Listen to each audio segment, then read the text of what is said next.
And we're back now with Congressman Ron Paul, who joins us from Fairbanks, Alaska, where it is the middle of the night. But there are 24 delegates up there for grabs on Tuesday. Congressman, thank you so much for joining us. Let me ask you this question. Where do you think that you can win on Tuesday night? Well, my measurement of winning is, winning most of the majority of the delegates. And in that case, we have about 3 states that we've already concluded that we may well win. And so next week here in Alaska, there's a very good chance we'll come out with a majority of the delegates in Idaho as well as North Dakota. Congressman, let me ask you this question, and I mean this as a serious question, and I mean it with respect. Are you in this to the end? Do you really think you could actually win the nomination, or is there a different purpose in your campaign and in your running? Yeah, I've answered this question, a few times, and I don't know why there has to be an either-or. Matter of fact, if you're in a race to make a point or, to promote a cause, the best way to do that is to win. So by the fact that I won 12 times in Congress and got the people of that district to understand what true liberty is about and what a strict constitutional does, and argue the case of sound money and a different type of foreign policy. So by my winning those elections was very, very beneficial to promoting that cause. So it doesn't bother me. Do I believe I can win? Yes. Do I believe the chances are slim? Yes, I do. But things happen in this world that we don't have total control of. And we live in a world that's very much in flux, internationally and monetarily, that just might make the circumstances different.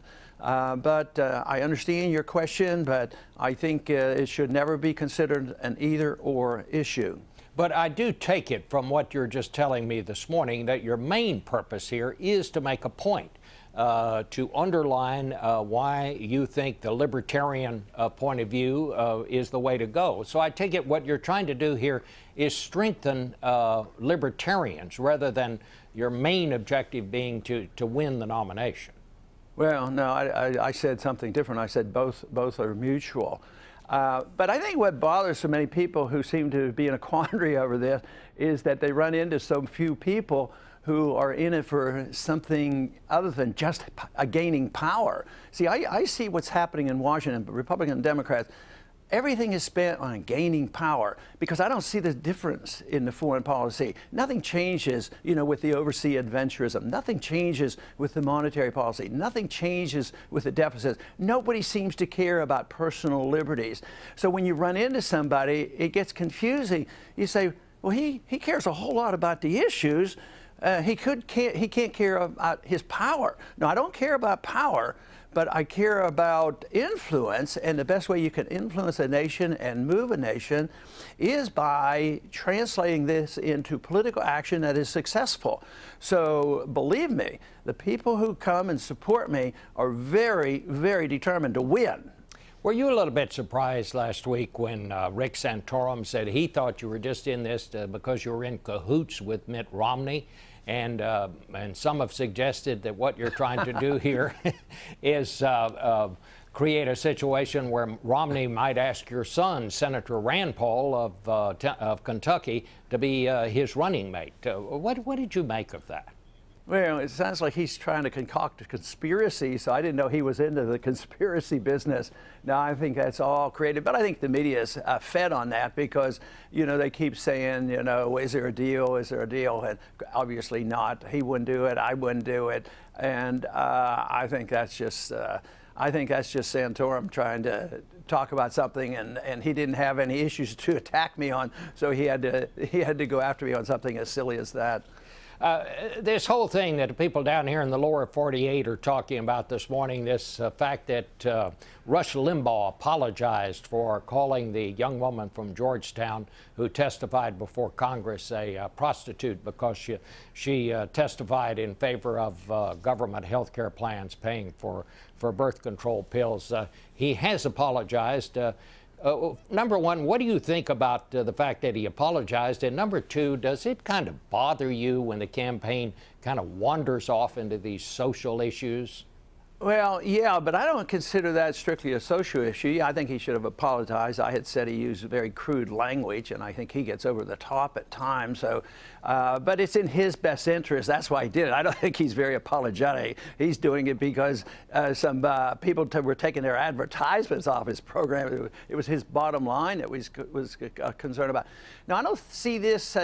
I think when Santorum talks about birth control, he doesn't believe people should have birth control. He gets off into social issues. I, as an OB doctor, certainly endorse the whole idea of birth control. But this is something different. This is philosophically and politically important, because does the government have a mandate to tell insurance what to give? So they're saying that insurance companies should give everybody free birth control pills. That strikes me as rather odd. What does that mean? That means that somebody who doesn't need birth control pills and they find that using birth control pill is an offense to them, they have to pay for the birth control pills to give somebody free birth control pills to be used. I don't see how anybody should accept that. I mean, when I first started buying medical insurance, you had a choice on whether you should have OB care or not. Why should somebody who's not going to have a baby be forced to pay for the OB care of a younger person? That's total destruction of the marketplace. It's this mandate. This is this obsession, you know, with Obama on mandating. Of course, the Republicans aren't a whole lot better on this either. But the market deals with these problems differently. There would never be a discussion like this. Who is going to be forced to pay for birth control pills? And since it's so closely related to abortion, it's the same principle. Why should we force people who are strongly right to life to pay money for doing abortion? And Planned Parenthood does that. And of course, it's ironic that Santorum actually funded Planned Parenthood, and he pretends to be the champion of social values. That, to me, is rather bizarre, and that's why I call him a fake conservative. All right. Well, Congressman, it's always good to talk to you, and thanks again for getting up so early.